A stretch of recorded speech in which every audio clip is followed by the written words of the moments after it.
Dos.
Hola, buenas noches.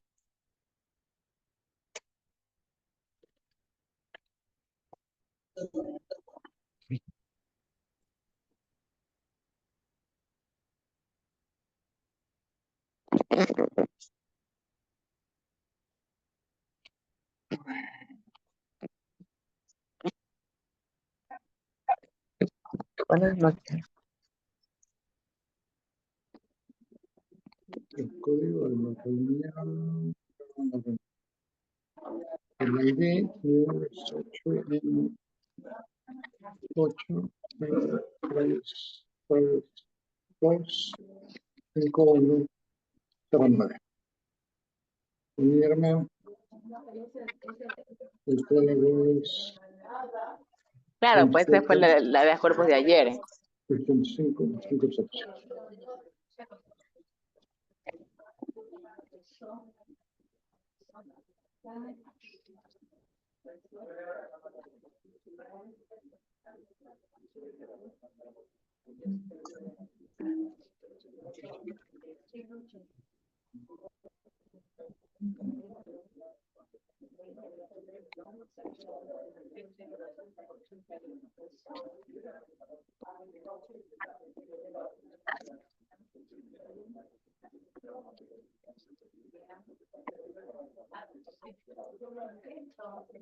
Recording in progress. Déjalo nomás. No, con ese placer.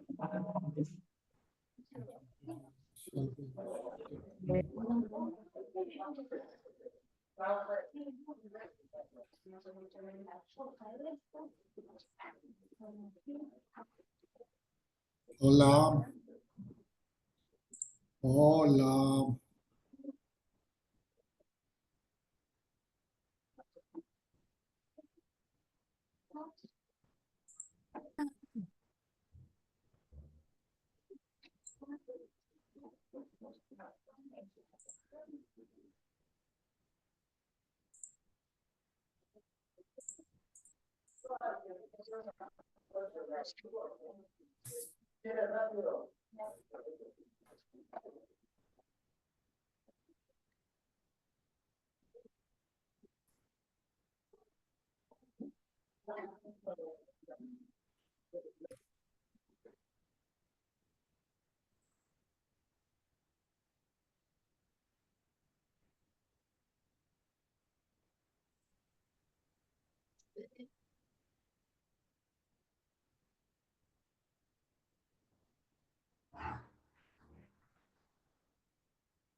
Minuto.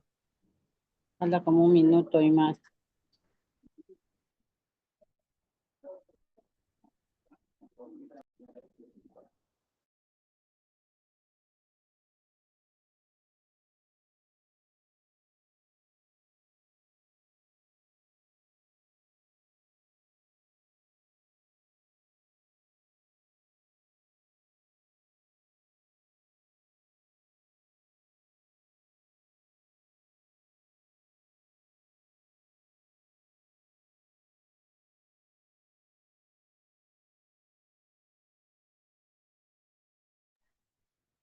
Cinco, seis, dos, uno, tiempo.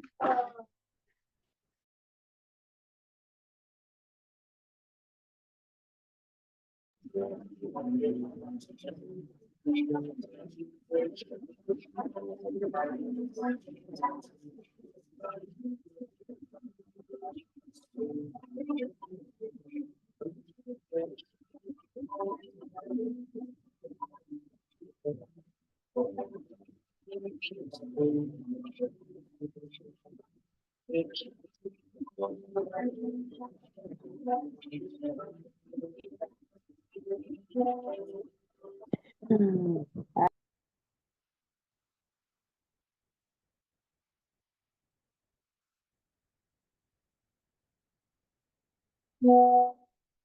Muy bien.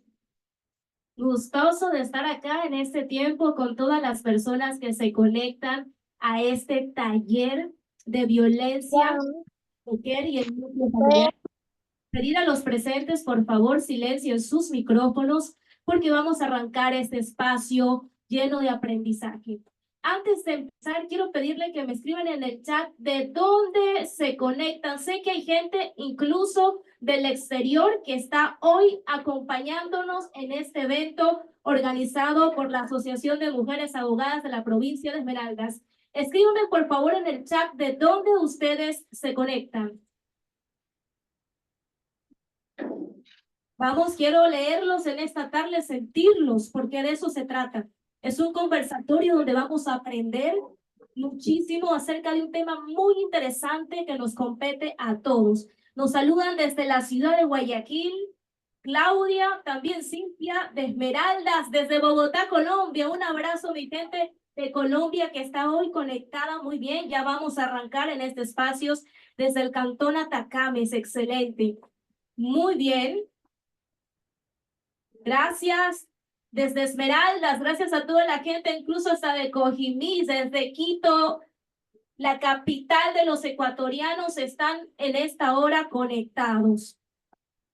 Desde Esmeraldas, gracias Kenia, conforme Medellín, Colombia, mi gente linda de Colombia, desde Tachina. Alexandra, gracias a toda la gente que se sigue conectando y nos sigue dejando mensajes positivos. Bien, quiero arrancar con la siguiente frase. El éxito no es una meta, es un camino a recorrer cada día. La Asociación de Mujeres Abogadas de la provincia de Esmeraldas, la Comunión de Derechos Humanos y Justicia de Género en Ecuador, el Colegio de Médicos de Esmeraldas, les da una cordial bienvenida a este conversatorio que tiene el enfoque de violencia de género y núcleo familiar. Vamos a arrancar con la primera ponente de esta noche, que es la doctora Carmen Quiñones Cagua. A continuación vamos a leer un poco acerca de quién es la doctora Carmen Quiñones. Amén.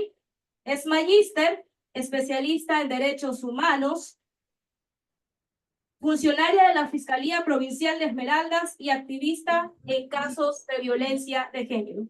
Vamos a dejar a la doctora quien va a tocar la primera temática de este espacio.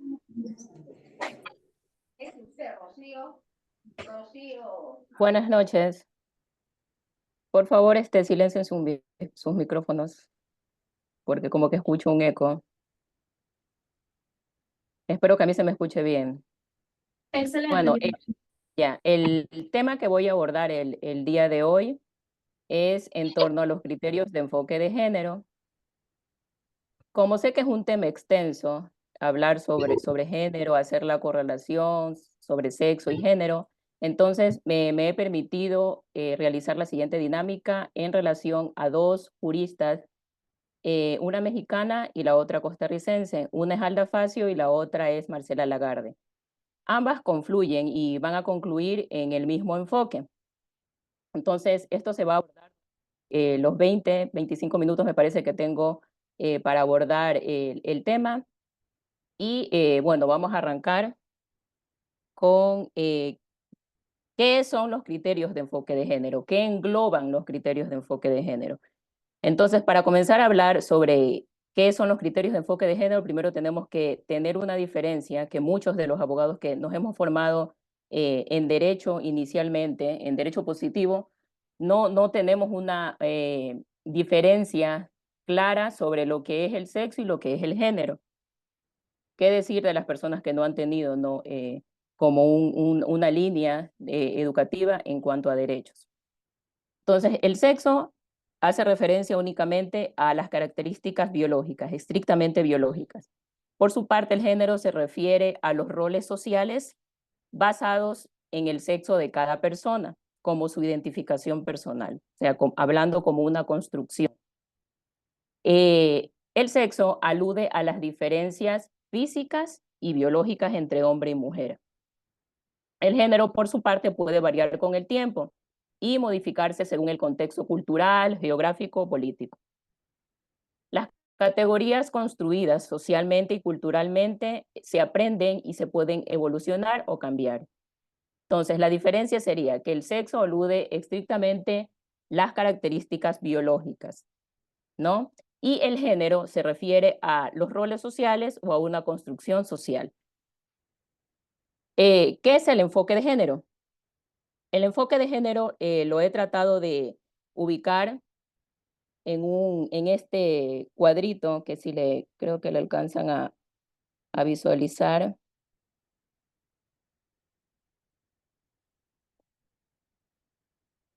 Ya. Entonces, el enfoque de género conlleva todo lo que vemos en este cuadro. Es la base necesaria para conseguir que el mundo logre la pacificidad, sea próspero y sostenible. Y reconocer y eliminar las barreras que existen en cuanto al acceso a educación, atención médica y a un trabajo digno. Y una representación en la toma de decisiones políticas y económicas de las mujeres.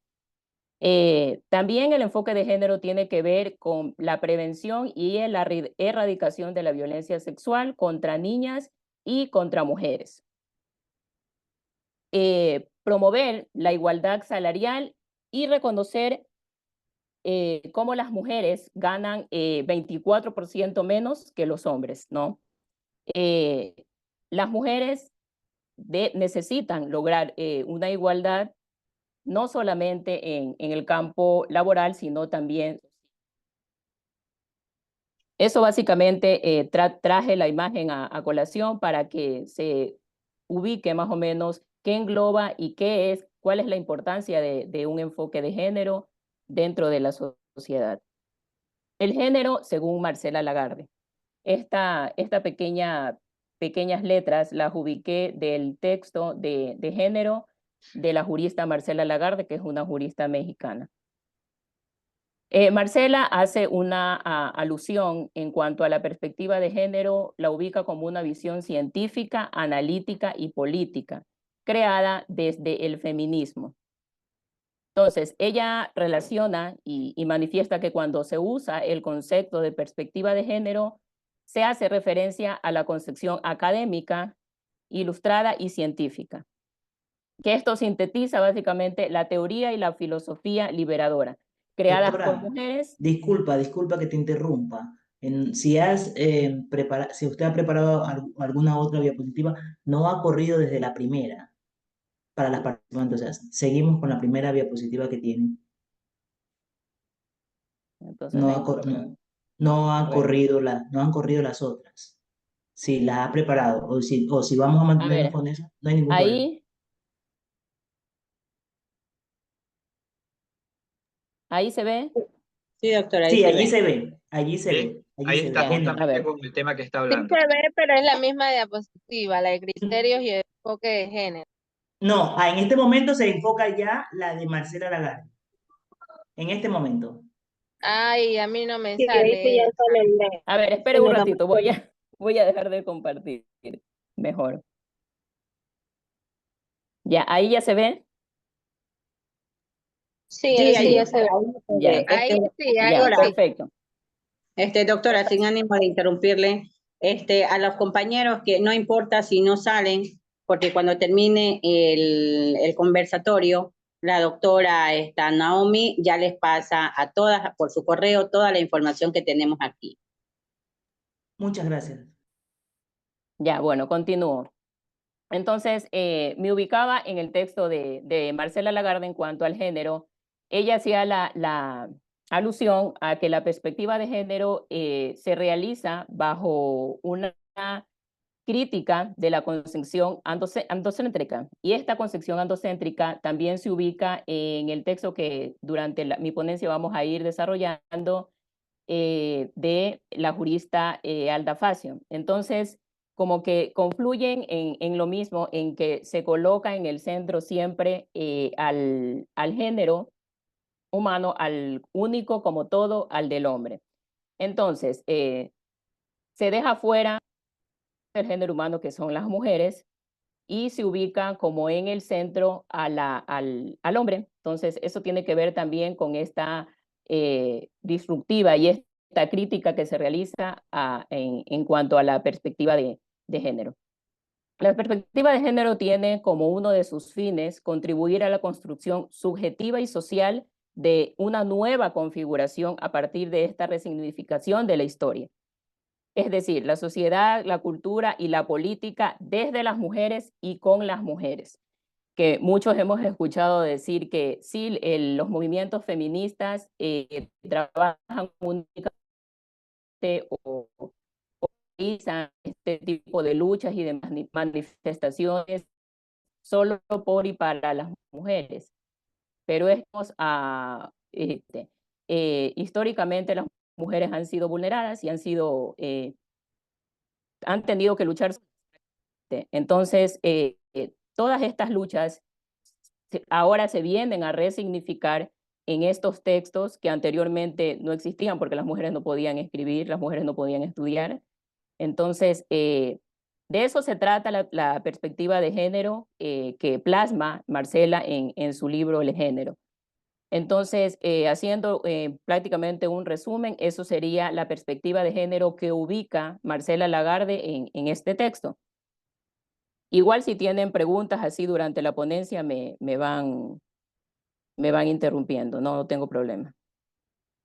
¿Qué son las teorías feministas? Estas se forjaron en medio de la necesidad de deconstruir, como les comentaba anteriormente, de esta crítica que se realiza al sistema patriarcal, afirmaciones que se daban como verdades establecidas.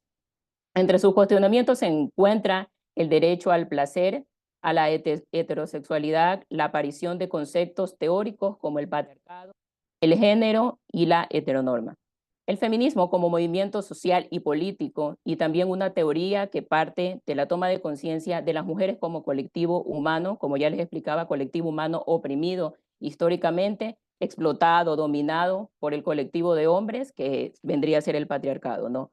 Bajo sus fases históricas y con conciencia que nos lleva a luchar por la liberación de nuestro sexo a través de estas transformaciones sociales que se requieren.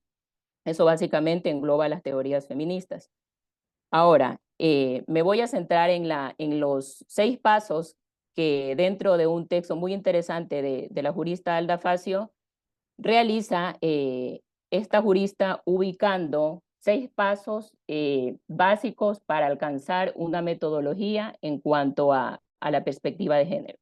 El texto se llama Cuando el género suena, cambios trae. Entonces, básicamente se trata de esto, de resignificar lo que se creía anteriormente establecido, de que únicamente se centraba el tema, las leyes, los decretos, los libros, la doctrina centrada únicamente en el hombre como un todo.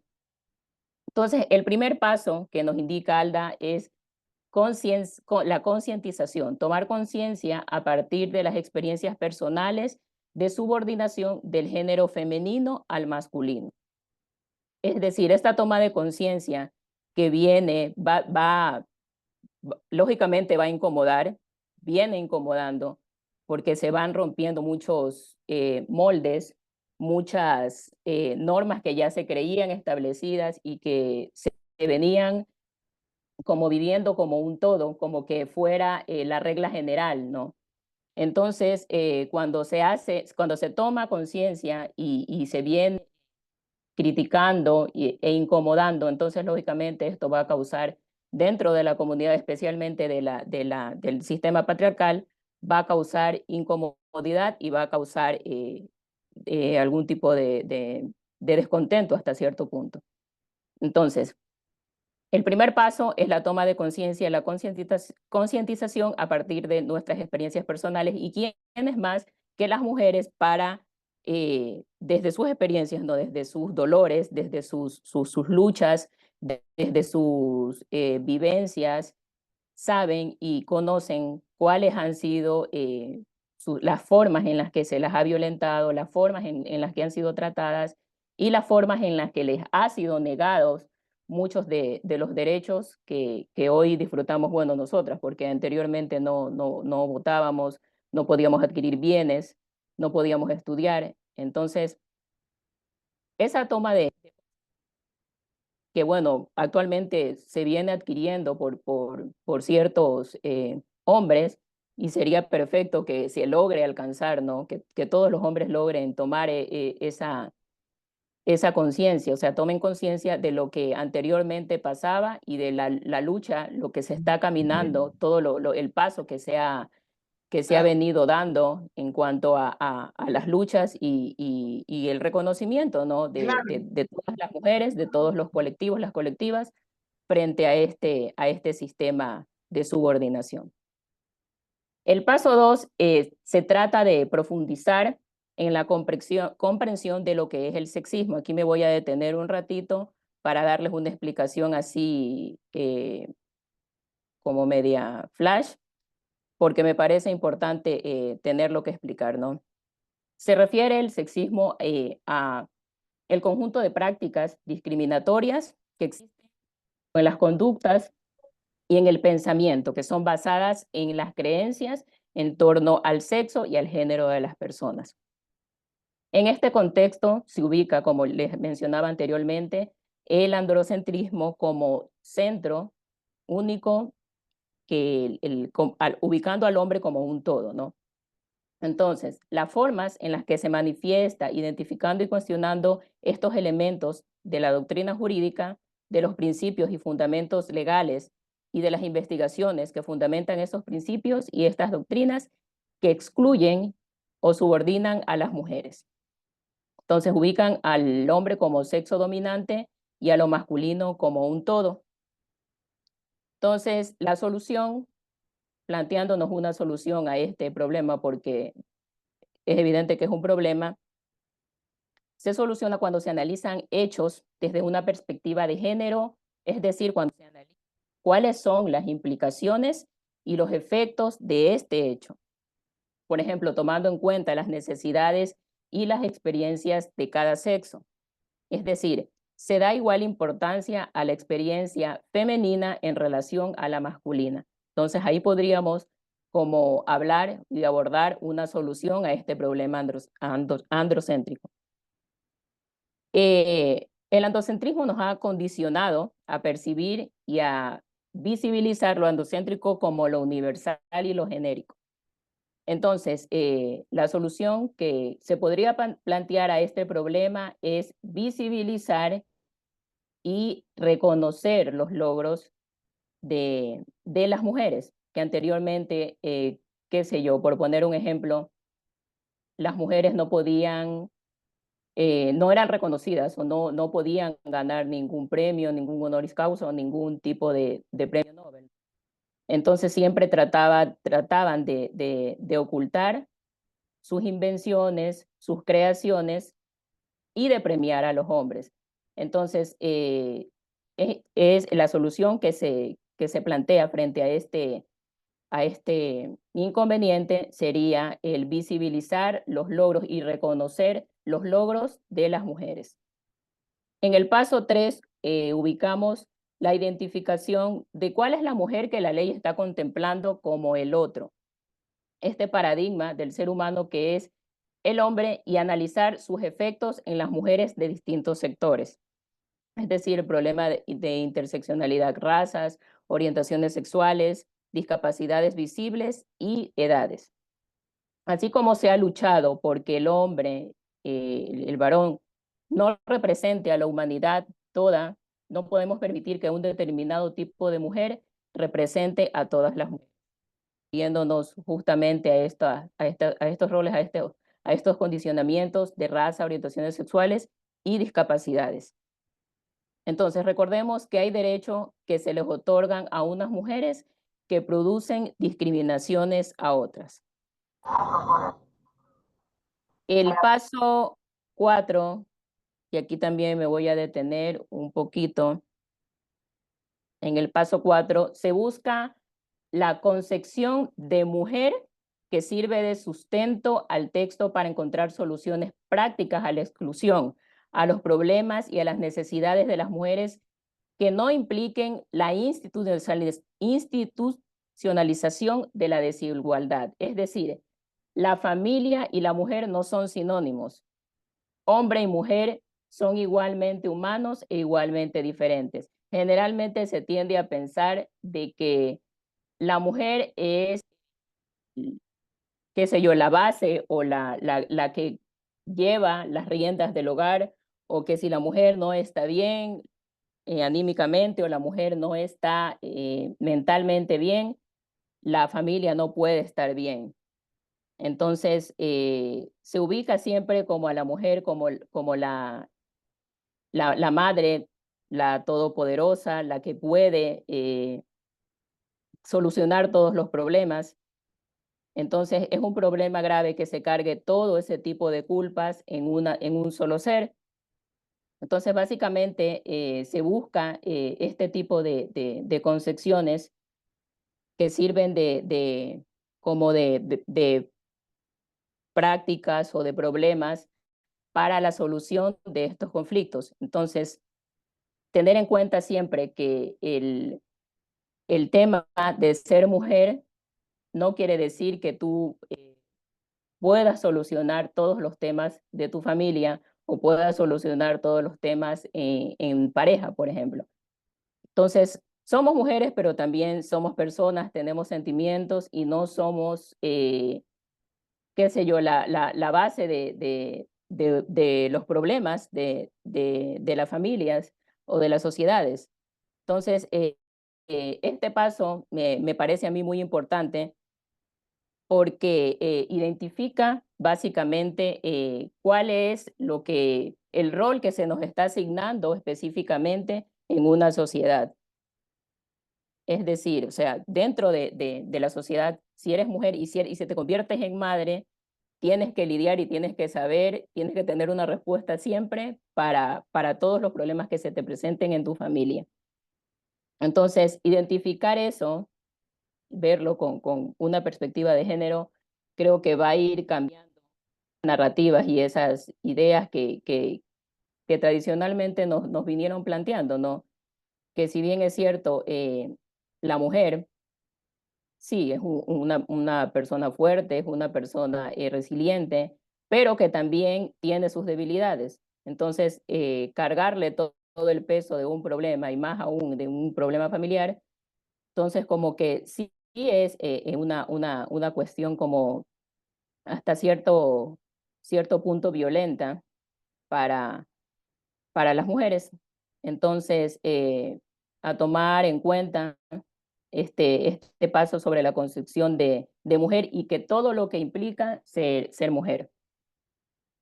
Entonces, pasamos al paso 5, que es analizar el texto tomando en cuenta dos componentes.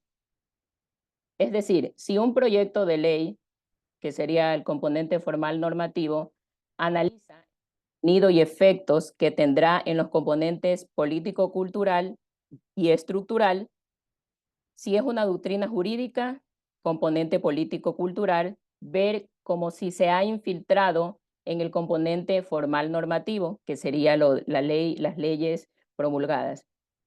¿Y qué influencia tiene en el componente estructural? Aquí se podría mencionar como ejemplo a la controvertida ley, no sé si recuerdan, la ley de acceso a la interrupción voluntaria del embarazo en el Ecuador, el año 2019, me parece, la misma que se discutió en medio de tanta turbulencia mediática y moral, lo que finalmente concluyó en una terrible redacción o pobre redacción, se podría plantear, porque lo que terminó con una terrible conclusión y poco favorable a las víctimas de violencia sexual, por lo cual la intención de esta ley terminó afectando a las niñas empobrecidas del país, a las niñas violentadas sexualmente, que estaban buscando el acceso a un aborto digno en casos de violación. Entonces, fue una ley bastante discutida, pero se Creo que hay alguien hablando. Pero bueno, primero se promulgó la ley y luego no hubo como una reparación total para estas víctimas de violencia porque no se puso en el centro a las víctimas, sino que hubieron varias opiniones en cuanto a temas religiosos, a temas morales, que nada tenían que ver con el derecho sexual y reproductivo de estas niñas y de estas adolescentes. Entonces, el paso 5 es importante analizándolo, tomando en cuenta estos componentes que tienen influencia en las leyes, tienen influencia en la vida de las víctimas en este caso. Entonces, se puede proponer una redacción de unas leyes que vayan en concordancia con las necesidades en este caso, de las víctimas de violencia sexual, lo que no ocurrió con la redacción de esta ley. Entonces, no se puede redactar una ley que no tenga por resultado la discriminación de las mujeres si no se ha tomado conciencia de la extensión y de la profundidad de su subordinación. Como ya les manifestaba el caso de la ley de interrupción voluntaria del embarazo. La solución que se plantea en este caso y la solución que en este caso he colocado yo está precisamente en la toma de conciencia. Regresamos al paso 1 que les hablaba sobre la toma de conciencia, de que no habrá nadie mejor capacitado para entender qué se necesita para eliminar la discriminación, que la persona que la ha vivido en carne propia, la ha concienciado y luego colectivizado. Entonces, es importante que cuando existen este tipo de promulgaciones, que vemos que en la Asamblea no todos tienen conocimiento de leyes, no tienen conocimientos de derechos humanos, no tienen conocimientos de perspectiva de género, de política criminal. Entonces, se entiende, ¿no? Y tampoco se entiende porque se supone que son los que legislan, ¿no? Entonces, deberían por lo menos tener conocimientos básicos en derechos humanos y en perspectiva de género, sobre todo cuando se está redactando estas leyes en favor de víctimas de violencia. Entonces, no es posible que cualquier aprendiz suelte ideas y las plasme en textos que luego se vuelven ley y que luego se vuelven objeto de estudio, ¿no? Para los que estudiamos este tipo de materia. Entonces, el paso 6 y el último paso en cuanto a esta normativa, a este texto de Alda Facio es colectivizar el análisis.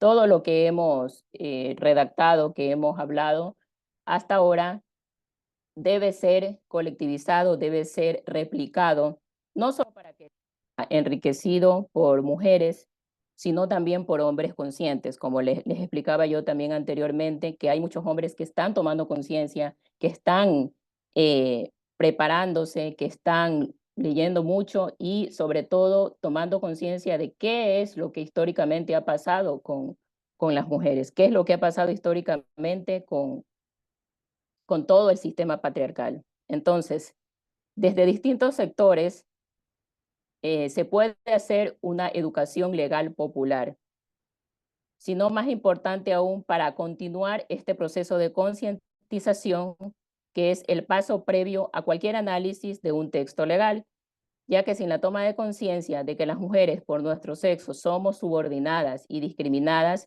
ni siquiera se puede iniciar un cuestionamiento de un sistema legal desde una perspectiva de género, como les hablaba anteriormente. Si no hay una educación en derechos humanos, si no hay una educación en perspectiva de género, no vamos a lograr esta resignificación y esta transformación. Porque siempre van a haber estas leyes lineales, leyes positivas, que no van a abrirse al imaginario de lo que se está establecido en los instrumentos internacionales de derechos humanos.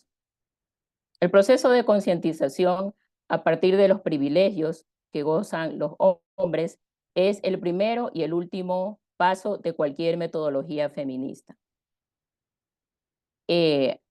Aquí hago una diferenciación sobre el alcance del feminismo y del patriarcado. En el feminismo, la manera feminista de concebir el mundo, el proceso es más importante que el fin, como les explicaba anteriormente. Las luchas de los colectivos, de las colectivas, de los grupos, de las organizaciones, ha sido siempre peleada, ha sido siempre un camino largo, un camino a veces espinoso, hasta cierto punto un poco peligroso y sufrido, ¿no? Entonces, creo que es importante este proceso, estas vivencias a partir de una línea del tiempo. Entonces, en el feminismo eso es lo más importante, el caminar, el vivir el proceso y el sentir estas luchas como nuestras, ¿no? En el patriarcado, por el contrario, se piensa que el fin justifica los medios, es decir, que lo que ya está establecido, eso tiene que ser, que no debe moverse lo que ya alguien dejó como ley o lo que alguien ya dejó como fin último, eso es lo que debe prevalecer. No hay transformación.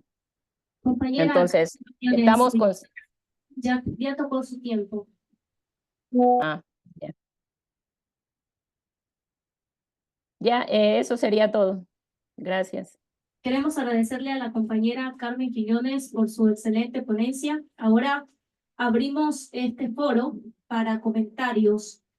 ¿Alguna persona que está hoy en este chat, en este conversatorio, que desea hacer una pregunta o a su vez sumar un comentario a esta ponencia? Recuerden que la doctora Carmen nos hablaba acerca de los enfoques de género y los roles que ocupan las mujeres de acuerdo a la construcción social. Si no hay alguien que quiera hacer un comentario o que levante la mano, en este instante, ¿me ayuda una persona levantando la mano o a su vez quiero llamar a este escenario a la compañera de Confesme, la abogada Génesis Cagua, activista social y política, integrante de la Fundación Somos, integrante de Mujeres Construyendo Democracia, integrante de la Coalición Feminista Esmeraldeña, activista por los derechos humanos y por la igualdad de género, por los derechos de las mujeres, niños y niñas y adolescentes y por las diversidades de los derechos sexuales y reproductivos y la reivindicación de los derechos en participación política de las mujeres. ¿Me confirma la compañera abogada Génesis Cagua si está en este espacio? Hola, hola, un gusto Mucho poder gusto. compartir este espacio con ustedes, enfocándonos también en la importancia que es enfatizar cómo se está estructurando la violencia contra las mujeres, contra las niñas, y en sí todo este sistema patriarcal que de una u otra forma ha estado instaurado socialmente desde épocas de antaño, ¿no? Entendiendo más que todo que la sensibilización es importante dentro de nuestras luchas, que son luchas que hemos sostenido socialmente a nivel de coaliciones, de organizaciones en la defensa de los derechos de las mujeres, desde su participación política hasta que no sufran violencia en los mismos espacios políticos o dentro de sus partidos, en el ejercicio de sus funciones, también en el mismo hecho de querer esa igualdad de género que prácticamente sea socialmente sostenida por procesos que van más allá del mismo hecho de decir que somos mujeres y que estamos exigiendo en sí nuestros derechos. Entendiendo cifras alarmantes que tenemos a nivel de nuestra provincia de Esmeraldas, hablando propiamente porque nuestra coalición trata específicamente de las realidades que vive nuestra provincia y que también hemos hecho hincapié a nivel nacional e internacional, como nuestra compañera presidenta de la coalición, Carla González, ha estado en espacios internacionales, en convenciones en Perú, dando a conocer las realidades que ha tenido Ecuador conforme a la violencia, y también con UNESCO y organizaciones en sí que nos permite visualizar esas realidades.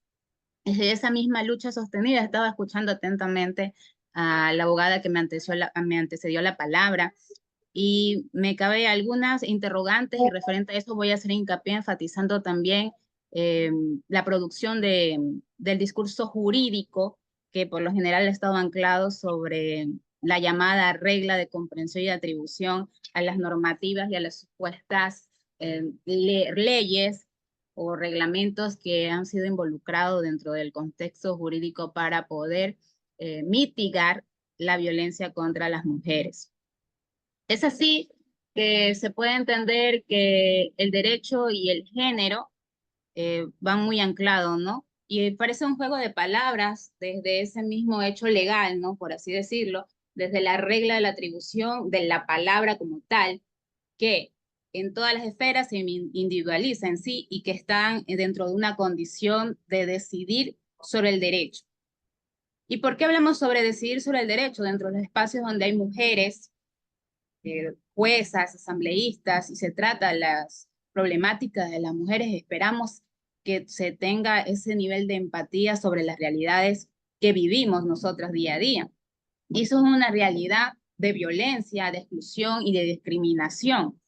Entonces, si anclamos esto a los estudios feministas, se ha demostrado actualmente dentro de esa misma construcción social y la diferenciación sexual que se ha hecho dentro de los principios, por así decirlo, organizadores, que fundamentalmente tienen ejes, y esos ejes se enmarcan en un poder social importante, ¿no? Donde se involucra principalmente la parte decisiva de la constitución de lo que es el sujeto y las mujeres en sí, en el sentido individual, pragmático y de la identidad de género como tal. Y hablando propiamente de los grupos LGBTI que también son violentados y vulnerados dentro de todo este constructo social patriarcal estructurado, ¿no? Ecuador es un país realmente muy machista, por así decirlo, y las cifras los vislumbran como tal. No vamos a hablar empíricamente de decir líneas argumentativas de nuestras problemáticas cuando las cifras demuestran esa realidad precisamente. Y es así que se creó una agenda de justicia y género de 2023 al 2025 dentro de un proceso participativo donde se dieron cita algunas organizaciones de defensa de los derechos de las mujeres y que prácticamente si nosotros nos unimos podemos plantear esas realidades que sí, que las podemos hacer dentro de una agenda, pero en base a la organización y poner en sí en práctica cuáles van a ser las problemáticas en sí, pero que esas problemáticas están ahí, pero como organizaciones las vamos a solucionar en base a la concientización, a la sensibilización y poder estructurar más allá que la defensa de nuestros derechos, la misma sensibilización estatal como tal, por falta de presupuesto para poder en este sentido mitigar y erradicar la violencia contra las mujeres. Es así que si nosotros revisamos el portal del Consejo de la Judicatura, Esmeraldas propiamente ha presentado cifras alarmantes de femicidios durante este año 2024. Y es así que se ha hecho un levantamiento consciente desde el 2014 hasta la fecha, no hasta el año actual, y que tenemos que prácticamente al 3 de junio del 2024, o sea, con esta a fecha 3 de junio, se registran en Esmeralda 129 femicidios del 2024, ¿no? Y que estos femicidios están separados por muertes violentas en sí, que en sí socialmente se dice, pero no, es que lo que pasa es que cuando asesinan a una mujer no tiene que ser un asesinato, sino que no tiene que ser un femicidio, sino un asesinato.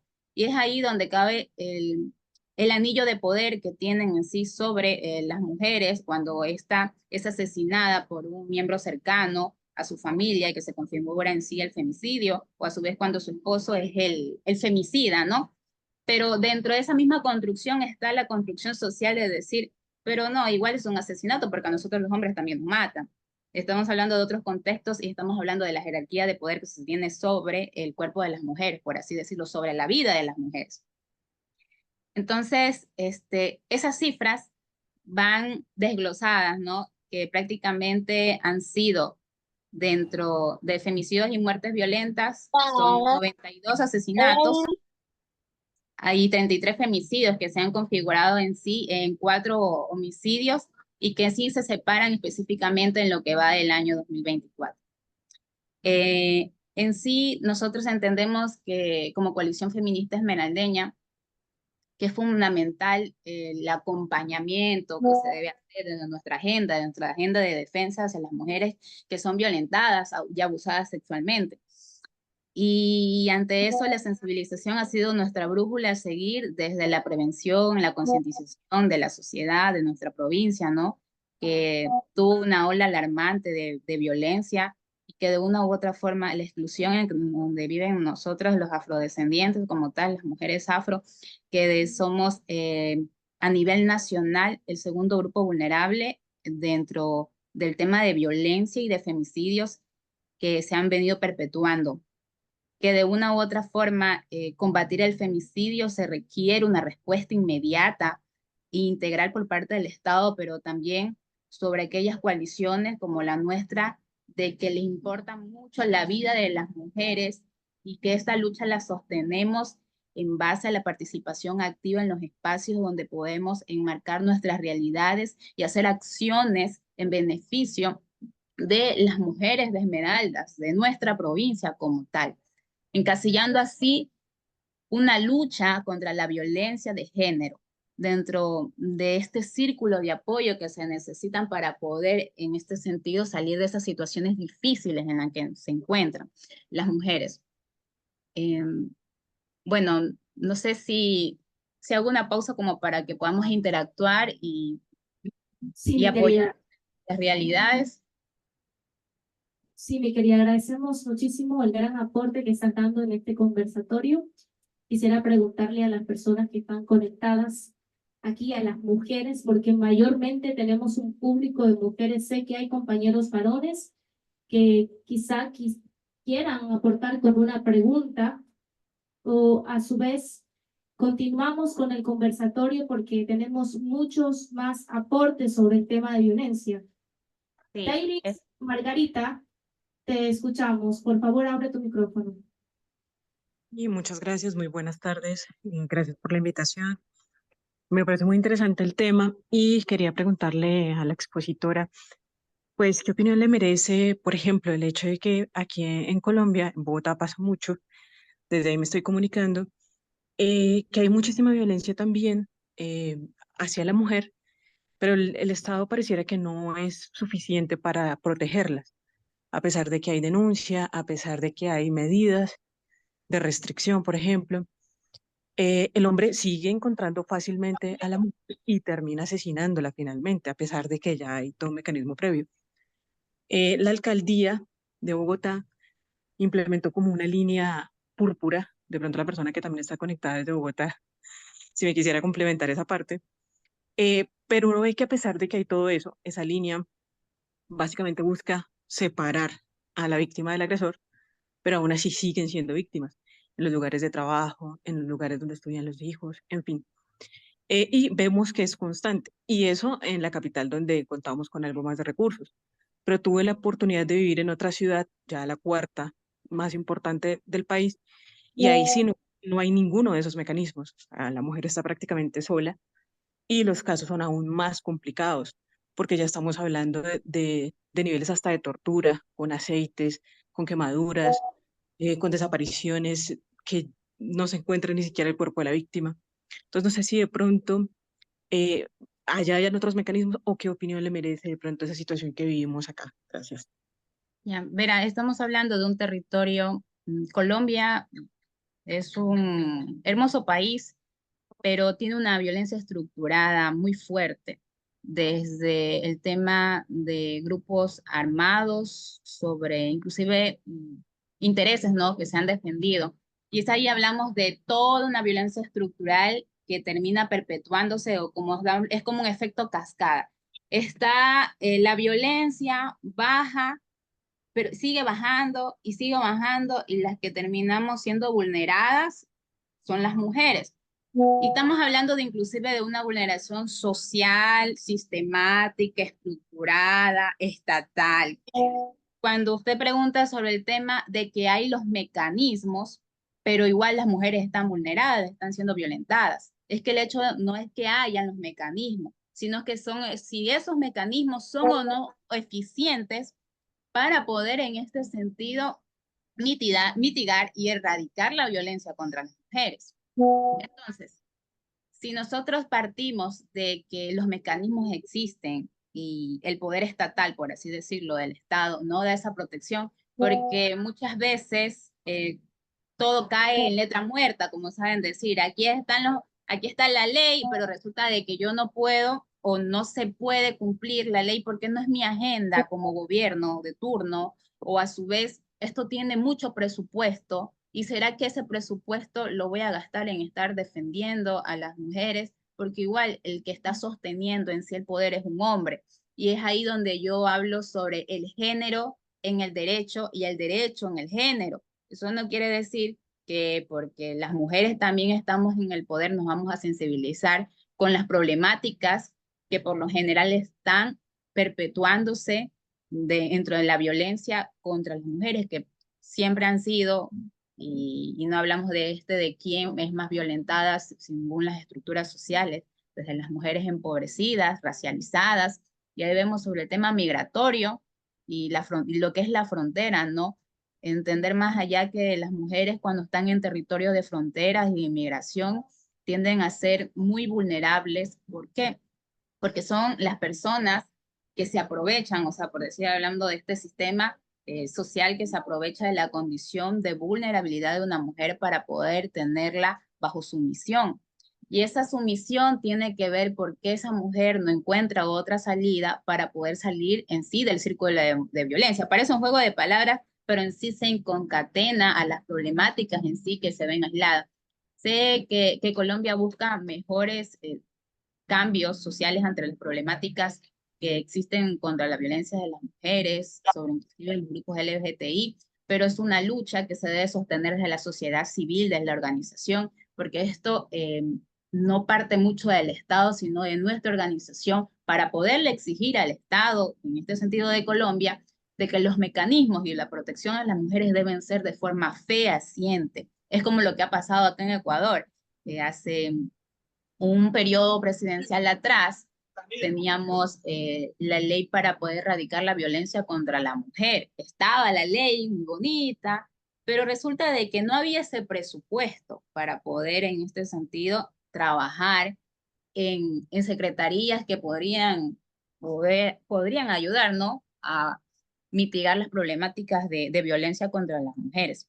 Y es acá donde en Ecuador por lo general se ven cifras alarmantes de violaciones a niñas, y por lo general son niños de la ruralidad, trámites engorrosos para poder denunciar, trámites en sí que llegan a la fiscalía y por lo general no son tramitados, muchas veces, ¿no? Porque hay un falso espíritu de cuerpo.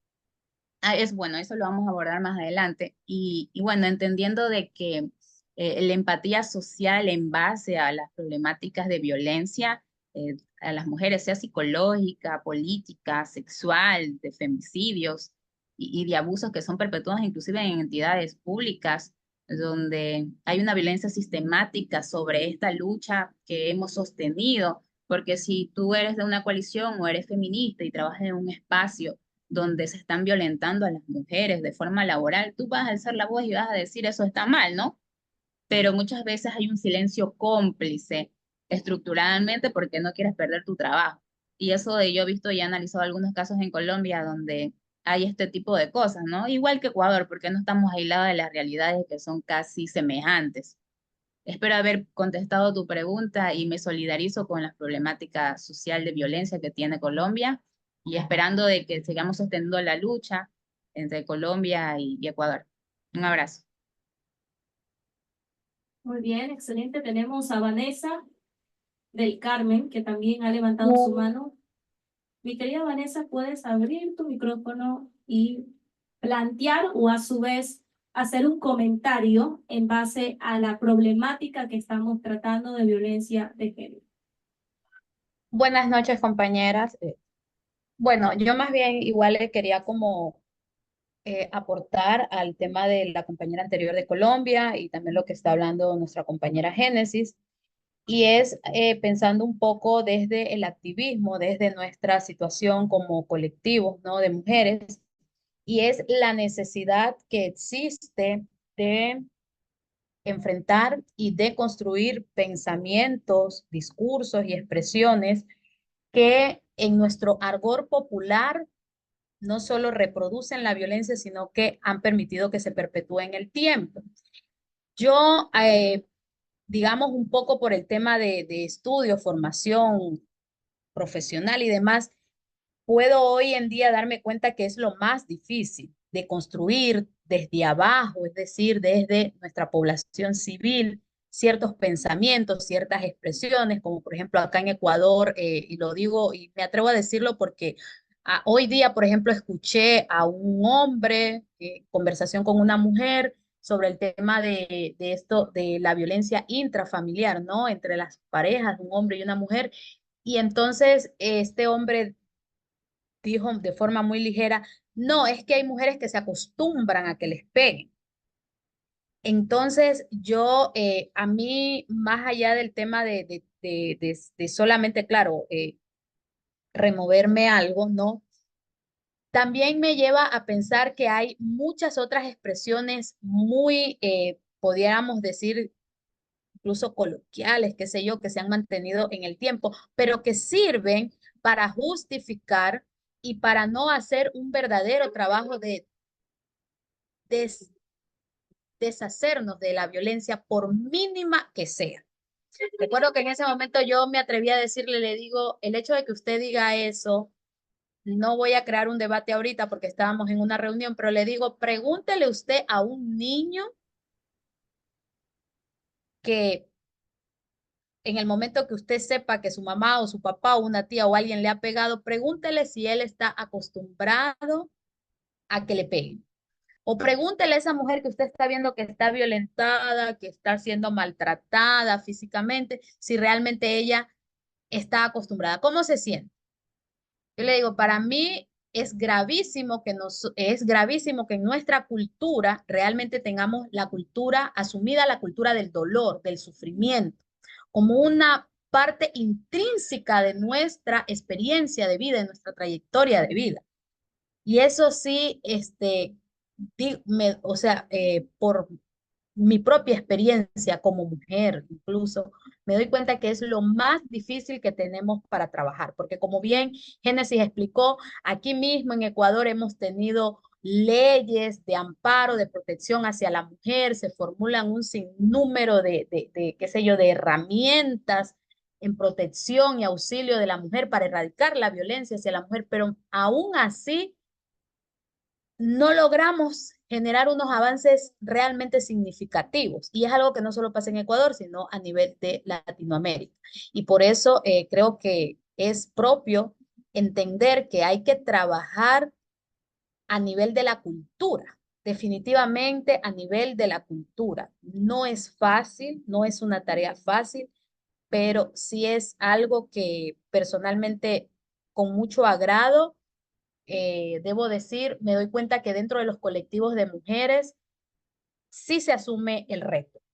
Aquí Esmeralda es una provincia pequeña, es una provincia que atraviesa un sinnúmero de desigualdades, de desatención del Estado, o sea, porque aquí en Esmeralda el tema de la violencia es una cuestión también estructural, porque aquí no solo te violentan porque seas mujer, sino porque eres ciudadano, sino también por los diferentes roles que puedas cumplir.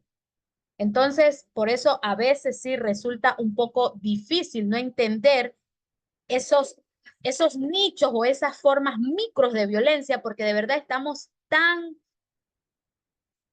como en un clima de violencia tal que solamente cuando pasan cosas muy así como graves, como muy serias, por así decirlo, entonces como que nos activamos. Pero dentro de nuestra cultura, de verdad, nuestro pensamiento, las expresiones, el lenguaje, también guarda una gran cantidad de violencia.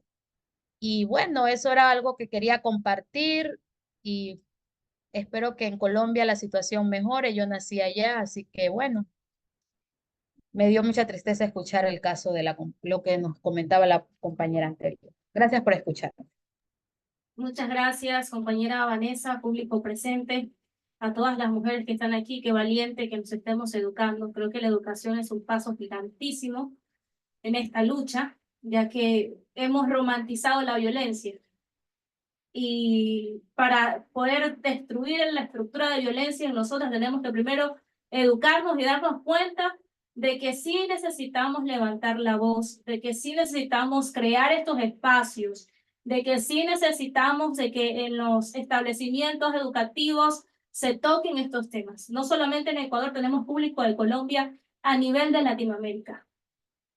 Entonces, este lugar donde estamos mujeres, gran público de mujeres, pocos compañeros varones, es el momento preciso de empezar a trabajar en nosotras, ¿verdad? Vamos a darle paso a la doctora Nora Ayavaca. Ella es abogada de los tribunales del Ecuador, graduada de la Universidad Central, activista en casos de violencia de género. Doctora Nora, le escuchamos. Buenas noches, ¿cómo están? Un saludo y un abrazo fraterno a todas, a todos sobre las que están participando en esta ponencia. Bueno, voy a hablar sobre el inicio de la ruta de atención. Muchas gracias a Mape, a Gira, a las compañeras, a los compañeros que se han unido.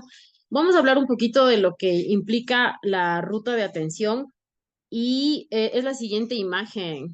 Nami, por favor. Falta todavía, un poquito más abajo. Ya, exacto, es exactamente ese de ahí. Ya, y para poder un poco comprender cómo va esto de la ruta de atención integral para víctimas de violencia de género, es muy importante dar a conocer un poquito de que dentro del Ecuador y dentro de Latinoamérica, este tema ha sido muy manejado desde hace algunos años. Específicamente empezó, por así decirlo, algunos de los países, Colombia principalmente, desde el año 2008, creando un marco de abordaje integral de las violencias de género, ¿no?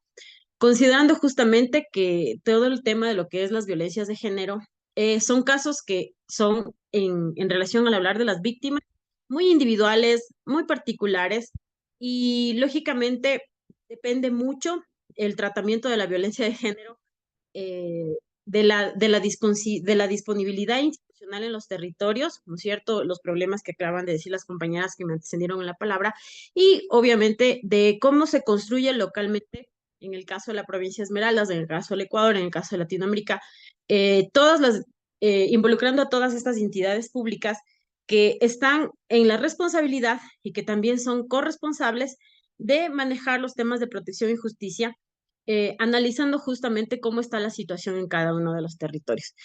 Se han implementado leyes, se han implementado protocolos, se han implementado reglamentos y justamente en el Ecuador, a partir del año 2019, se estableció bajo la agenda que se enfoca para la del desarrollo sostenible, que es la agenda del 2030, una ruta de atención que la manejamos en la actualidad quienes hemos trabajado con los grupos vulnerables, especialmente con el tema de violencia, en varias instituciones y en varias organizaciones.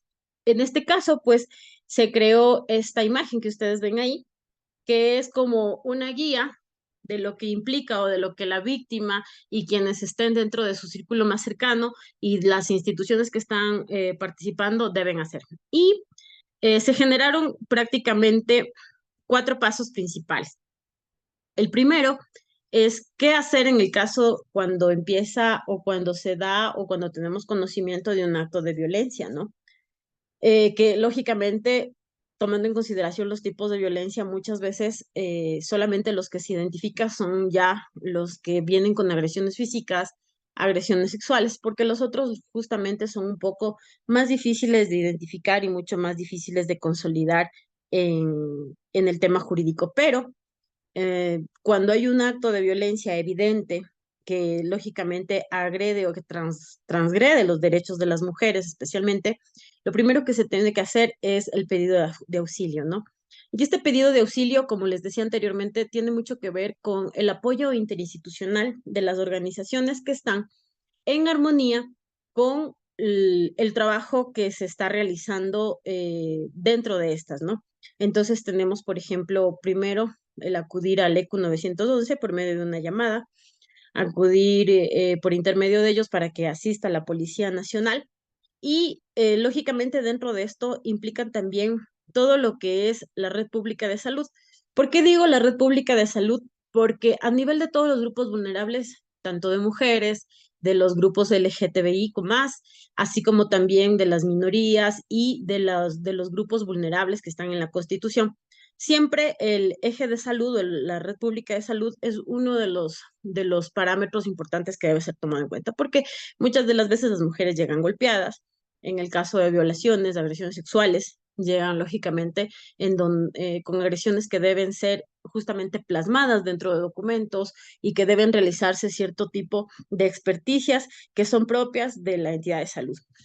A esto se une también lo que se llama los servicios de protección integral, que está regido por la Secretaría de Derechos Humanos. En este caso, bueno, esta imagen está un poquito desactualizada en su contenido, porque en el Ecuador estamos hablando del que el ente rector para lo que tiene que ver con el sistema de protección integral es el Ministerio de la Mujer y Derechos Humanos y lo que se ha reformado y el tema del tratamiento de política criminal, que tiene bastante relación para poder garantizar la sostenibilidad de este tipo de problemas.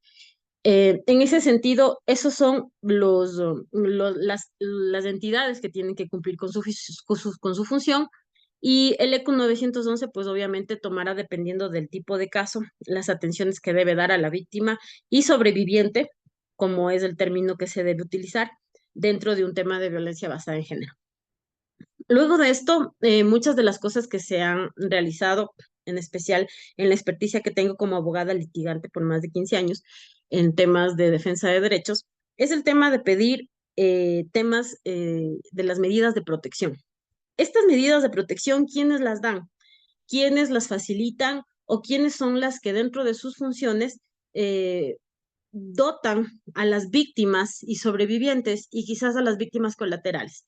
Tenemos a las unidades judiciales especializadas, en este caso, que son las unidades especializadas de violencia contra la mujer y la familia. Tenemos a la Fiscalía General del Estado, tenemos a la Junta Cantonal de Protección de Derechos, a las tenencias políticas y a las comisarías de policía. Esas son las entidades donde cualquier víctima puede y debe asistir para pedir las medidas de protección. ¿Cuántas medidas de protección? La ley especifica algunas, entre ellas la más importante es el tomar distancia o alejarse directamente del agresor, el tener custodia de sus hijos en el caso de que los tenga, en el caso de que el agresor conviva, hacer salir al agresor del lugar en donde residen normalmente, porque muchas de las veces la mayor parte de las mujeres que hemos sufrido, porque hay que ser muy sinceras, todas hemos sufrido violencia de género, incluso por parte de propias mujeres, lo primero que se hace es atacar el lugar en donde viven, ¿no? Y no dejarlas vivir con normalidad o botarlas de sus hogares o dejarlas de la provisión de un alimento, de agua, de techo, de comida o de su subsistencia normal. Otra de las cosas es el tema de la actuación de la Fiscalía General del Estado. Aquí hay un tema muy delicado, ya que la Fiscalía General del Estado es la que tiene como protocolo principal el determinar y el actuar de una manera urgente, ya que el momento de recibir una denuncia tiene que verificar si es que eso, qué tipo de delito es, en este caso, qué tipo de violencia es, y de acuerdo a eso proceder inmediatamente para que la Fiscalía solicite a la unidad judicial las medidas de protección oportunas. La Junta Cantonal de Protección de Derechos, si bien es cierto, es una entidad que está regida en el Ecuador por los titulares de los GATS, del GAT municipal principalmente, son las que emiten las medidas de protección administrativas, ¿no? Esto es un trámite administrativo que en muchos de los casos se llega a judicializar, es decir, llegan a conocer las unidades judiciales de violencia. Y las tenencias políticas y las comisarías de policía en los casos de las mujeres que no tienen acceso directo a las unidades judiciales o que no hay una fiscalía que esté cercana a donde ellos están viviendo. Entonces, Eso, para mí, dentro de las medidas de protección está justamente lo que son la boleta de auxilio, la orden de salida del agresor del domicilio, como les dije, el reintegro, los tratamientos a la víctima y a la familia. Hay lo que se llama el botón de pánico o botón de alerta, y eso justamente se gestiona con la UPC más cercana. Incluso en muchos de los casos de los que yo he manejado, sin necesidad de quizás tener la medida preventiva, uno se va y se acerca al UPC más cercano que le quede dentro de su lugar de residencia y solicita al policía que por una alerta de una posible incluso amenaza a la vida de la mujer, se pueda activar un botón de pánico y la policía tiene, lógicamente, toda la potestad de hacerlo sin necesidad de dudar o de cuestionar el acto de violencia, ¿no? ¿Qué más les puedo decir? Decirles que el sistema de protección integral está integrado en la actualidad por el Ministerio de la Mujer y también una de las personas o una de las entidades que interviene, por así decirlo, en dar seguimiento, gestión, también un poco de apoyo a la víctima. En estos casos, en las ciudades en donde se encuentran en el Ecuador, son los centros violetas. Entonces, eso es donde las mujeres pueden acudir, las niñas, niños y adolescentes y los grupos de atención prioritaria que estén siendo víctimas de casos de violencia basada en género. Eso es, compañeras, compañeros, no sé si tienen alguna duda y si no, con mucho gusto. Ha sido un placer para mí verlas en estos minutos. Les agradezco por la atención. Es posible que me tenga que retirar. Tengo una reunión a las 7:30 de la noche. Entonces, les agradezco mucho por todo y ha sido un gusto verlas y verlos a la distancia. Un abrazo para todas y todos. Muchas gracias, doctora Nora. Quiero invitar en este espacio a la psicóloga Mayuri Martínez de la Fundación Manos de Amor para que nos brinde aporte desde el área psicológica sobre violencia basado en género. La psicóloga Mayuri Martínez, si se encuentra con nosotros, por favor, necesitamos que nos ayude desde su visión como psicóloga.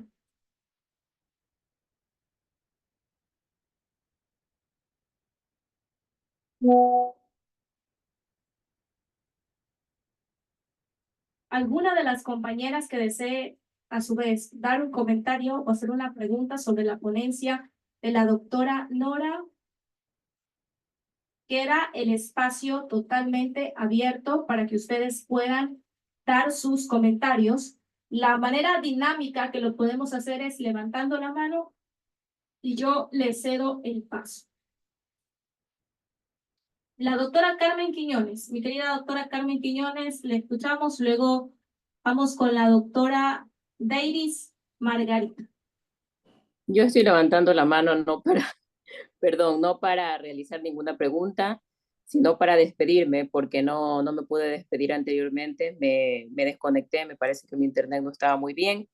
Entonces era para agradecer la invitación y el espacio y bueno, ojalá nos volvamos a encontrar en estos espacios mismos, ya sea de manera virtual o de manera presencial, y agradecerle a la Asociación de Mujeres Abogadas de la provincia de Esmeraldas por la invitación, a su presidenta y a todas las socias. Eso sería, gracias por la invitación y gracias por el espacio.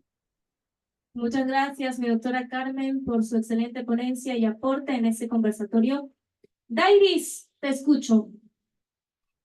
Muchas gracias nuevamente, gracias también por la respuesta anterior. Y bueno, este tema, como un breve comentario, debo decir que es uno de los que más me ha llamado la atención a lo largo de los años. Y ha sido como por cosas curiosas, quisiera compartir la experiencia así como rápidamente.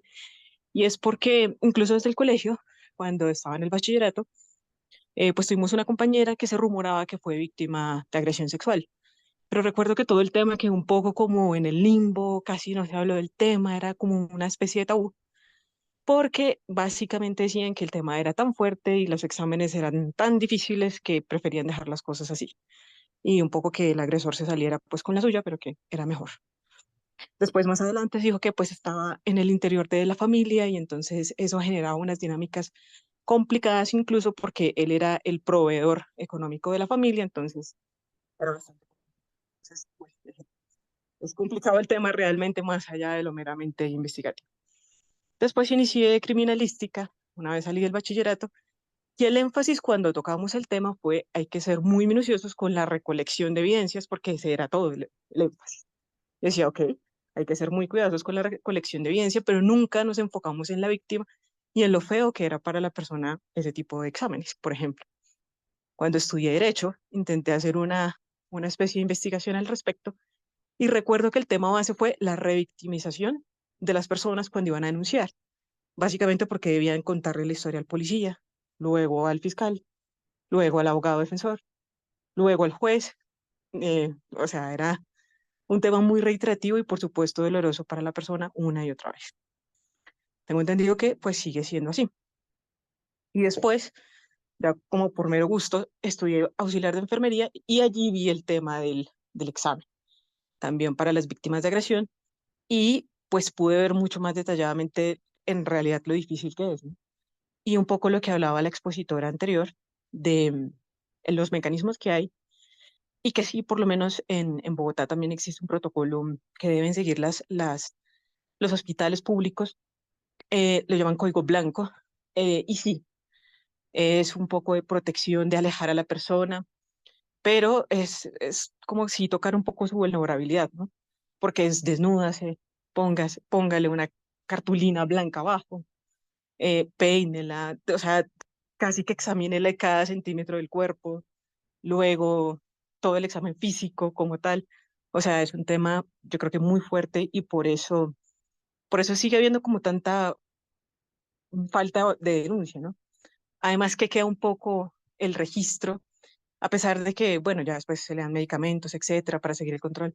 Pero creo que sí es un tema sobre el que nos falta mucho, pero me he puesto a pensar a lo largo de los años cómo podríamos mejorar, porque si no, no hay investigación.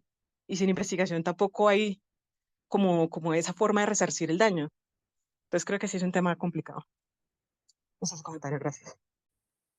Gracias, Dairis, por tu excelente comentario. No sé si la doctora Norita, que está por acá, nos ayuda en este caso a solventar un poco la temática que nos tocó Dairis desde su Sí, experiencia como abogada en violencia de género. sí, en efecto, justamente el sistema no abarca, pese al planteamiento de objetivos dentro del desarrollo del milenio y de esta agenda que implica el trabajo hacia el 2030, los estados no se abarcan, no se avanzan, y justamente también mucho de la responsabilidad que tiene es el tema de la formación. En todos los aspectos, desde la formación preescolar, desde la formación escolar y de lo que hablamos del compendio de valores y de la implementación para fortalecer la calidad, la oportunidad y la innovación y la información que reciben desde muy pequeños. Entonces, es un trabajo muy fuerte, las complicaciones siguen, los paradigmas son muy fuertes y lógicamente lo que estamos tratando de hacer todas las personas que nos estamos alineando estos objetivos es de trabajar en concordancia lo que decimos con lo que hacemos, porque hay muchas personas que hablan y dicen que defienden los temas de violencia, pero el momento que tienen que actuar o el momento que tienen que ejercer alguna función son las primeras que dentro de los círculos en los que se relacionan atacan a las propias mujeres. Entonces, este tema de incongruencia o de falta de concordancia con las perspectivas del desarrollo de estos temas es lo que nos ha traído este tema de que no se ve en las instituciones, no se ve en la sociedad, no se ve en la misma educación cómo se están trabajando y cómo se deben ir desarrollando de manera concordante los temas de género. Entonces, y también el saber identificar y el perder el miedo, que es de lo que se habla, ¿no? Para dejar de una manera cumplir con lo que, no solamente lo que determina la ley, sino más bien con el mandato natural, que es el de erradicar cualquier tipo de violencia. Gracias, mi doctora Norita. Ahora vamos a llamar sobre este escenario y conversatorio, desde luego, que nos reúne para tocar un tema muy sensible sobre la violencia de género y violencia intrafamiliar, a la magíster Carmen Duque, quien es precisamente magíster en Derecho Penal y Litigación Oral, magíster también en Derecho Constitucional, abogada de los tribunales y juzgados del Ecuador, agente fiscal de Esmeraldas, catedrática en la Universidad Católica de Esmeraldas, para que nos diserte su ponencia en esta noche. Mi doctora Karen, la dejamos en este espacio.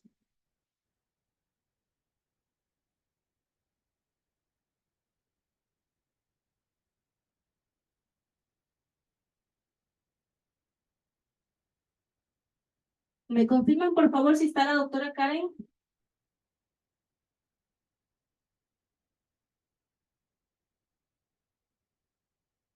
¿Ya está? Muy bien. ¿La doctora Karen está en este espacio? Si en caso no está la doctora Karen, llamamos a la abogada Irabel Medina, presidenta de la Asociación de Mujeres Abogadas de la provincia de Esmeraldas, quien va a tocar acerca de los tipos de violencia. Pido mil disculpas, buenas noches, estimados colegas, estimado público. Mi doctora, si no es mucho solicitar, mucho pedir, la doctora Karen me acaba de decir que ya está poniéndose en orden porque viene saliendo de la universidad de su clase. Y si hay la oportunidad de darle el paso al doctor Juan Carlos Romero, que justamente concatenado al tema de la ruta de atención, él nos va a hablar sobre las medidas de protección. No tengo ningún inconveniente en intervenir posterior de los demás compañeros, si usted me lo permite. Perfecto, entonces le damos paso al doctor para que pueda dar su aporte en este espacio. Doctor, el escenario virtual es suyo. Gracias, buenas noches. ¿Sí me ven? ¿Sí me escuchan? Perfecto y claro. Ya, muy amable. Bueno, Juan Carlos Romero les saluda, juez de la Unidad de Violencia contra la Mujer o miembros del núcleo familiar de Esmeraldas. Se me ha realizado la invitación en la cual he acudido de una manera muy especial, muy halagado por la invitación. Y se me ha solicitado que aborde el tema de las medidas de protección. Han referido ya sobre el mismo algunas de las participantes que me antecedieron en la palabra. ¿Qué es lo importante manifestar respecto de las medidas de protección? Número uno, que estas estaban en una forma incipiente desarrolladas en la Ley 103, en la Ley de Violencia contra la Mujer. El COIP sale a la vida a partir del 2014 y a partir del 2018 sale la Ley Orgánica para erradicar la violencia contra la mujer, los miembros del núcleo familiar. Lo importante de esto es lo que consta en el Código Orgánico Integral Penal. Esto en virtud de que cronológicamente pues aparece en primer lugar antes de la ley para erradicar la violencia. Y esto está básicamente basado o tiene concordancia con lo que dispone el artículo 11 constitucional respecto de los derechos y así como el artículo 66 de la misma norma constitucional. A partir de la reforma del 2008 en la Constitución,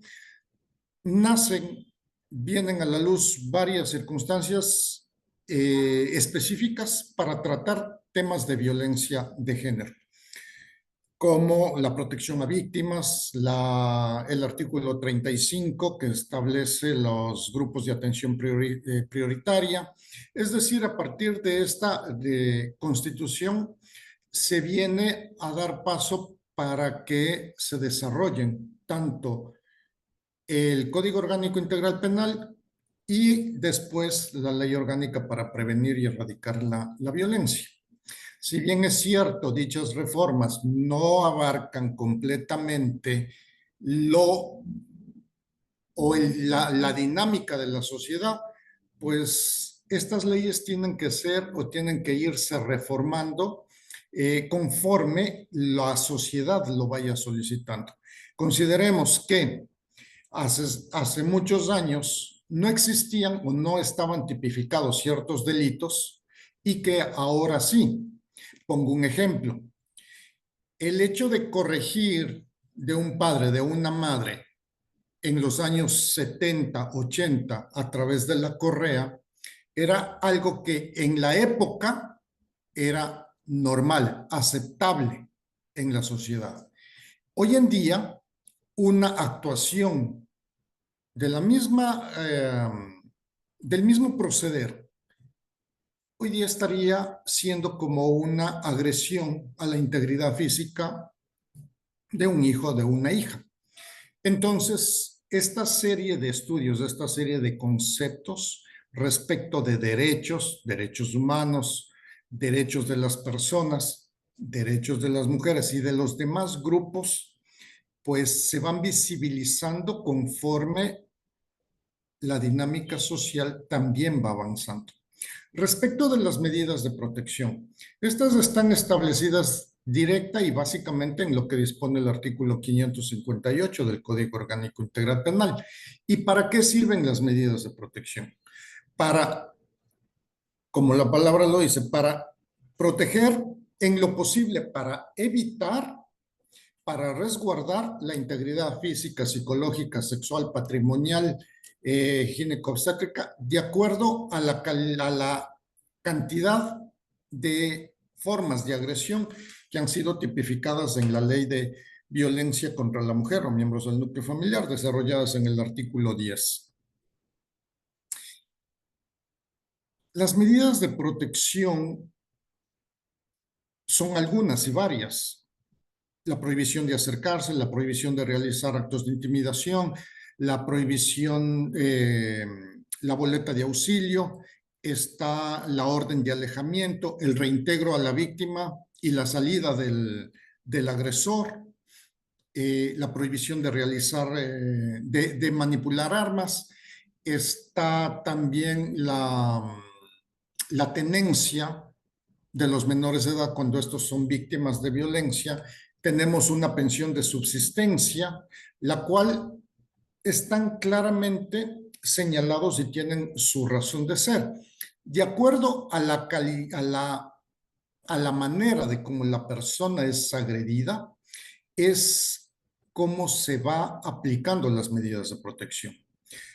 Por ejemplo, si bien la agresión no tiene justificación alguna, pero dentro de estas calidades de agresión hay diferentes mecanismos de protección. Entonces ahí vamos nosotros como Administración de Justicia emitiendo las medidas de protección. Como extremas tenemos el reintegro a la víctima y la salida del agresor. Suele darse el caso que, como decía la doctora Ayabaca, muchas mujeres son privadas del uso de los bienes en los cuales han desarrollado su domicilio, su hogar, que eso básicamente es lo primordial. ¿Y cómo podría la Administración de Justicia precautelar esa integridad? No va a ser, pues, dejándole al agresor en el lugar en el cual se encuentren las presuntas víctimas. El agresor tiene que salir del lugar en donde se está desarrollando los tipos de violencia. Les cuento algo, que el agresor viene y dice, es mi casa, yo tengo la escritura. En esta materia no se está quitando la propiedad, no se está entregando la propiedad a la presunta o a la víctima. Lo que se está haciendo es precautelar la integridad de la víctima y para eso nosotros tenemos que sacar al agresor. Y para eso nosotros damos medidas de alejamiento y para eso le prohibimos que realice cualquier tipo de contacto a través de llamadas, mensajes, interpuesta persona, en lugares públicos, en lugares privados. Es decir, son ciertas restricciones al derecho de esa persona que está en calidad de agresor, pero con el único objetivo de proteger a quien viene a denunciar y quien toma o se establece la condición de víctima. Esta es la finalidad de las medidas de protección. Dentro de los procesos, tanto contravencionales cuanto penales, es decir, contravención y delito, las peticiones realizadas por la denunciante, por fiscalía, son de inmediata y de obligatoria ejecución, emisión y ejecución. Y esto es importante porque el no poder atender o no atender las medidas de protección a quien tiene la calidad de víctima y que está bajo un nivel de riesgo que signifique posible desmedro de su integridad física, psicológica, sexual e incluso de la propia vida. Es importante que la Administración de Justicia, ni bien sea recibida la petición de medidas de protección, en el menor tiempo posible sea despachado, con el único objetivo de precautelar la integridad de esa persona que vino a denunciar que es víctima de violencia. Aquí se preguntarán algo. ¿Cómo se da a una persona medidas de protección si no sabemos que es víctima o no se comprueba? Por orden constitucional, nuestro deber, el deber de la Administración de Justicia, es la protección a víctimas. Y más todavía en aplicación de lo que establece el artículo 35 de la Constitución. Mujeres, tercera edad, niños, niñas, adolescentes, personas, mujeres embarazadas, son los que tienen prioridad para la protección por parte del Estado. Que dentro del proceso se desvirtúe responsabilidad, eso es otra cosa. Pero aquí debo también manifestar que si bien la propia norma establece que en el artículo 619, numeral 5 del Código Orgánico Integral Penal, cuando se ratifique el estado de inocencia, se deben dejar sin efecto las medidas de protección y medidas cautelares y medidas de protección. Aquí hay varios criterios de algunos colegas, jueces, juezas, libre ejercicio de la propia Corte, en el sentido de que la norma se la aplica tal cual está escrita o prioriza el fondo de la norma. ¿Qué es lo que quiero decir con esto? Que si una persona ha venido en calidad de agredida, asume su condición de víctima y no se encontró esa responsabilidad dentro de un proceso legal bien manejado, llevado a cabo en las condiciones constitucionales y legalistas. Me refiero a que se garantizó el derecho a la prueba, el derecho a la defensa, a la oposición, a la inmediación, es decir, con todos el cumplimiento de la norma penal. No es menos cierto que esa persona que vino a denunciar puede continuar con la condición de víctima. Lo que pasa es que en ese proceso no se pudo comprobar la materialidad, la responsabilidad, pero resulta que esa persona le agredió de manera física. Pongo como ejemplo. La señora nos hizo la valoración médico-legal porque no tuvo tiempo, no le dieron permiso, no tuvo para el pasaje. Son un millón de razones. La pericia social me dice que hubo el incidente y la pericia psicológica me dice que hay un efecto, Es decir, existe un nivel de riesgo, existe posiblemente, puede ser que sí, una lesión psíquica leve, moderada, cualquiera de las circunstancias.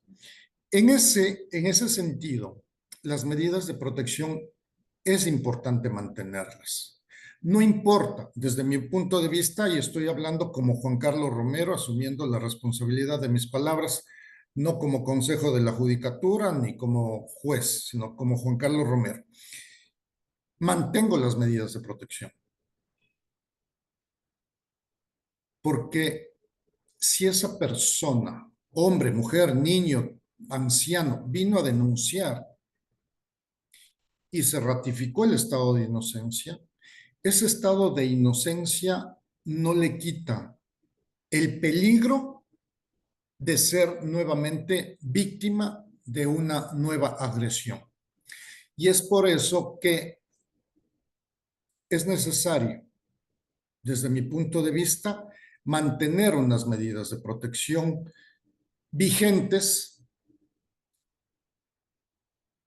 Las medidas de protección, la boleta de auxilio no caduca, puede ser revocada, sí, en efecto, de acuerdo a lo que dispone el artículo 521 del Código Orgánico Integral Penal, pero si se cumpliría en aplicación estricta de lo que dispone el artículo 619, saliendo de la unidad judicial con un estado de ratificatoria de inocencia,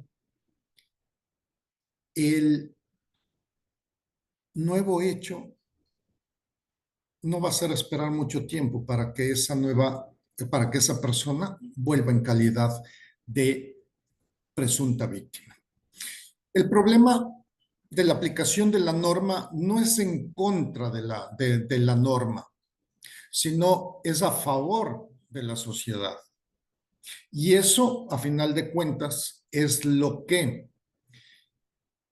la Administración de Justicia debe tener en consideración. Que se llene una ciudad, que se llene el país de boletas de protección, no es ningún problema. El problema viene cuando la persona que tiene esas restricciones no aplica esas disposiciones legales de no acercarse, de no vulnerar, de insultar, de agredir física, psicológicamente. Y ahí a esa persona sí se le genera un gran problema. Ese problema o esa no aplicación, ese irrespeto a las medidas de protección, básicamente a la boleta de auxilio, le estaría generando otro inconveniente legal que viene a ser un desacato, una desobediencia que está tipificada en el artículo 282 del Código Orgánico Integral Penal. Y les podría generar el irrespeto a esas medidas de protección, un proceso por incumplimiento de decisión legítima de autoridad competente. Aquí en el Ecuador, lamentablemente, pues solamente existe esa sanción para quien no respeta la decisión del juez a través de la emisión de las medidas de protección. En países como España se trabaja a través del quebrantamiento de estas disposiciones que viene a ser un delito y son sancionadas como tal. Aquí la sanción para quien incumple la medida de protección está sancionada con una pena privativa de libertad de 1 a 3 años. ¿Qué más les puedo manifestar? Vuelvo a insistir, las medidas de protección no caducan por disposición legal, sino a petición de parte o por el tiempo que la Administración de Justicia lo haya hecho tener vigencia. ¿Qué digo con esto? Muy personalmente dejo las medidas de protección, dependiendo del tiempo, 6 meses, 8 meses, quizá 1 año, pero la vigencia, el saber que existen medidas de protección, de alguna manera restringe el comportamiento agresivo, con lo cual modera la actuación de ese agresor bajo el conocimiento de que no puede acercarse, no puede realizar actos de intimidación, y ese presunto o ese agresor, con el pasar del tiempo, cambia de alguna manera su comportamiento. No digo que es la solución, porque una persona puede estar agrediendo hoy día, se calma y ahí viene lo que es el círculo de la violencia. Se calma, se hacen ya buenos, se reconquista, están bien otro tiempo y puede volver a generarse un nuevo hecho de agresión. En base a eso, lo que considero yo viable sería una petición de dejar sin efecto las medidas de protección, con lo cual, para atender eso, yo personalmente mando a hacer una investigación y la trabajadora social, la psicóloga, me darán la real condición de esa pareja. Y en base a eso, sí podría nada más dejar sin efecto las medidas de protección. No sé si con eso les es satisfecho respecto de las medidas de protección. ¿Hay alguna pregunta? ¿Quieren que abarque algún tema más al respecto? Pedimos Doctor, Ok, adelante. buenas noches con todos. Gracias igualmente por la invitación. En mi caso, Policía Nacional, mi pregunta sería la siguiente. En base a las medidas de protección, en cuanto al numeral 5, Ya. muchas veces las víctimas no colaboran. Otras veces indican que ellas ya se acercan a la unidad judicial a decir de que ya se han reconciliado, que ya han hablado y cosas así. Después nuevamente vuelven ellas mismas a llamar que no, que el señor está haciendo problemas, cosas así. O sea, no, a veces como que uno, en mi caso, me da un poco como de coraje porque uno trata de ayudarlas y ellas no se dejan, no dejan que uno les ayude. ¿Cómo qué se puede hacer en estos aspectos? Claudia, mire, la materia en la que trabajamos lamentablemente abarca varios, ¿qué le puedo decir? Varios tópicos dentro del comportamiento del ser humano. ¿Qué quiero decir con esto? Que lo que se resuelve en gran parte del problema tiene que ver con comportamientos y con sentimientos. Y los sentimientos muchas veces resultan ser más fuertes de lo que una víctima puede pensar que lo son. Y mientras esas personas víctimas de violencia no se empoderen de su ser, de su integridad, va a ser muy difícil que puedan asumir una real responsabilidad para tomar una decisión y alejarse del peligro. Por instinto humano,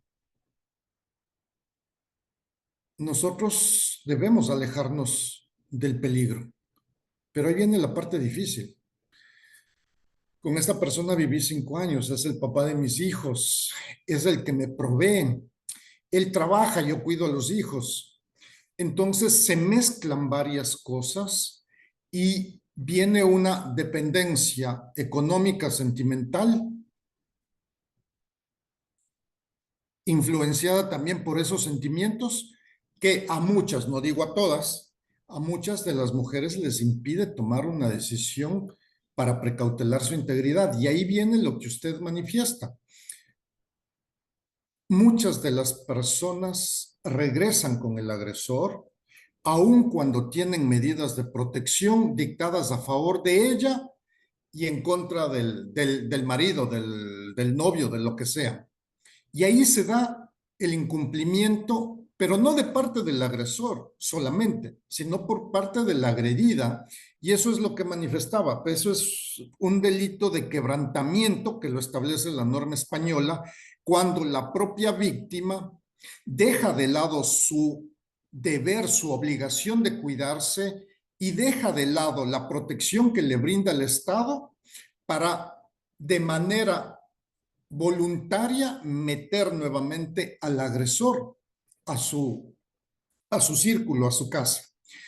Sale de nuestras manos, vuelvo a insistir, no es lo mismo trabajar con, pongo el ejemplo, con estafadores, con asesinos, con traficantes. Lamentablemente se trabaja en gran parte en esta materia con sentimientos y eso es muy difícil separar cuando no se tienen empoderado los principios de autocuidado, cuando no se valora la propia persona vulnerada, cualquiera que sea esta, y se llegue a esto de dejar de cuidarse ella misma por regresar con el agresor. Más allá de lo que nos dice la ley respecto de esto, no podríamos hacer nada como Administración de Justicia, como Policía, como Fiscalía, como Defensoría Pública. Pero lo que yo sí considero es que debería existir una puntualización respecto de que la víctima también puede desobedecer la ley a través de este incumplimiento de una decisión a través de medidas de protección. No cabe, pues, en el sentido común, ¿cómo le permito a mi propio agresor que siga conmigo? Para el común de las personas diría, estás loca, estás fuera de tus cabales.